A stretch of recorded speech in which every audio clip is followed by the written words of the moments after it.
બનાસકાંઠા જિલ્લામાં આવેલી એશિયાની સૌથી મોટી બનાસ ડેરી દ્વારા દૂરના રાજ્યોમાં ઝડપથી દૂધ પહોંચાડવા ટ્રક ઓન ટ્રેક સુવિધાનો પ્રારંભ કરાયો. બનાસ ડેરીના ચેરમેન અને વિધાનસભા અધ્યક્ષ શંકરભાઈ ચૌધરીએ દૂધ ભરેલા 25 જેટલા ટેન્કર એટલે કે 7.5 લાખ લીટર દૂધના ટેન્કર ભરેલી ટ્રેનને આજે લીલી ઝંડી આપી પાલનપુરના કરજોડાથી ન્યૂ રેવાડી રવાના કરી હતી. બનાસકાંઠા જિલ્લામાં આવેલી એશિયાની સૌથી મોટી બનાસ ડેરી દ્વારા દિલ્હી, ફરીદાબાદ સહિતના અનેક રાજ્યોમાં વર્ષોથી ટેન્કર દ્વારા દૂધ પહોંચાડવામાં આવી રહ્યું છે અને આ ટેન્કરો રોડ માર્ગે જે તે રાજ્યમાં દૂધ લઈને પહોંચતા. જો કે પાલનપુરથી ફરીદાબાદ દૂધ લઈને જતું ટેન્કર અંદાજિત 30 કલાકે પહોંચતું, જેમાં રોડ માર્ગે ટેન્કર પહોંચાડવામાં સમય તો વેડફાતો જ, પરંતુ સાથે સાથે ડીઝલનો પણ મોટા પ્રમાણમાં વેડફાટ થતો હતો. ત્યારે ડીઝલનો વેડફાટ અટકાવી પ્રદૂષણ બચાવી શકાય અને સમયનો બચાવ થાય તે હેતુસર બનાસ ડેરી અને રેલવે વિભાગ દ્વારા ટ્રક ઓન ટ્રેક સુવિધાનું આયોજન છેલ્લા કેટલા સમયથી ચાલી રહ્યું હતું અને તે દેશના પ્રધાનમંત્રી નરેન્દ્ર મોદીનું સપનું પણ હતું. જો કે તે આયોજનના ભાગરૂપે આજથી બનાસ ડેરી દ્વારા ટ્રક ઓન ટ્રેક સુવિધાનો પ્રારંભ કરાયો છે, જેને લઈને બનાસ ડેરીના ચેરમેન અને વિધાનસભાના અધ્યક્ષ શંકરભાઈ ચૌધરીએ 30,000 લીટર દૂધ ભરેલા 25 દૂધના ટેન્કર મળી 7.5 લાખ લીટર દૂધના ટેન્કર ભરેલી ટ્રેનની લીલી ઝંડી આપી અને રવાના કરાઈ હતી. જે ટ્રેન દ્વારા આ 25 ટેન્કરોને ન્યૂ રેવાડી સુધી 30 કલાકની જગ્યાએ 12-13 કલાકમાં પહોંચશે. જે બાદ ટેન્કર ચાલકો આ દૂધ ભરેલા ટેન્કરોને રોડ માર્ગે ન્યૂ રેવાડીથી ફરીદાબાદ પહોંચાડશે. જો કે અત્યારે આ ટ્રેન દ્વારા ટેન્કરોને ન્યૂ રેવાડી સુધી પહોંચાડવાનો વ્યવસ્થા કરાઈ છે, પરંતુ આગામી દિવસોમાં આ ટ્રેન દ્વારા ટેન્કરો છેક ફરીદાબાદ તેમજ અન્ય રાજ્યોમાં પહોંચશે તેવી પણ વ્યવસ્થાનું આયોજન કરવામાં આવ્યું છે. જો કે આ દૂધના ટેન્કર ભરેલી ટ્રેનમાં ચાલકોને રહેવા તેમજ આરામ કરવાની પણ અલાયદી સુવિધા કરાઈ છે. બનાસ ડેરીના આ નવતર આયોજનના કારણે બનાસ ડેરી ઉપર ખર્ચનું ભારણ ઘટતા જિલ્લાના પશુપાલકોને પણ ફાયદો થશે. જે દ્રશ્યો જોઈ રહ્યા છો એ દ્રશ્યો છે બનાસ ડેરીની નવી શરૂઆત. બનાસકાંઠા જિલ્લામાં આવેલી એશિયાની સૌથી મોટી ડેરી, જેમાં આજથી ટ્રક ઓન ટ્રેકનો સુવિધાનો પ્રારંભ કરાયો છે અને આ પ્રારંભ થકી પશુપાલકોને લાખોનો ફાયદો થશે.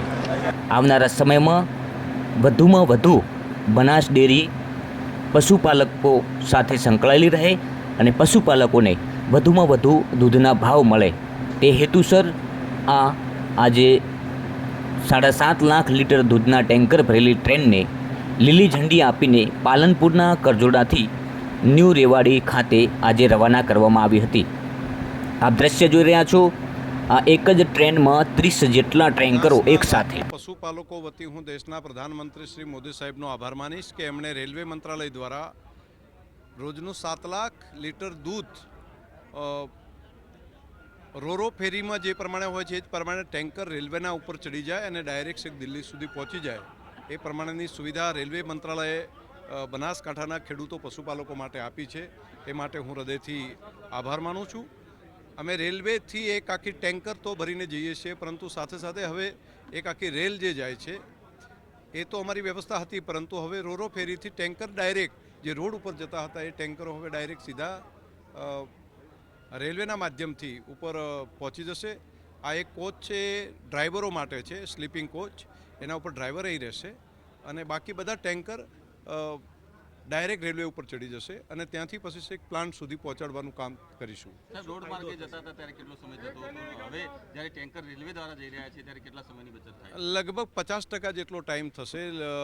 15 કલાક કરતાં વધારાનો ટાઈમ બચશે, જેથી અમારું ટેમ્પરેચર પણ મેન્ટેન થશે, ક્વોલિટી ઓફ મિલ્ક પણ વધારે સારું રહેશે અને ખર્ચ પણ મોટા પ્રમાણમાં બચશે. દેશનું હુંડિયામણ પણ ઘણું બચશે, ડીઝલનો ખર્ચ પણ બચશે અને એન્વાયરમેન્ટને જે નુકસાન થાય છે એ પોલ્યુશન પણ નહીં થાય. એટલે એક બહુ મહત્વાકાંક્ષી યોજના છે.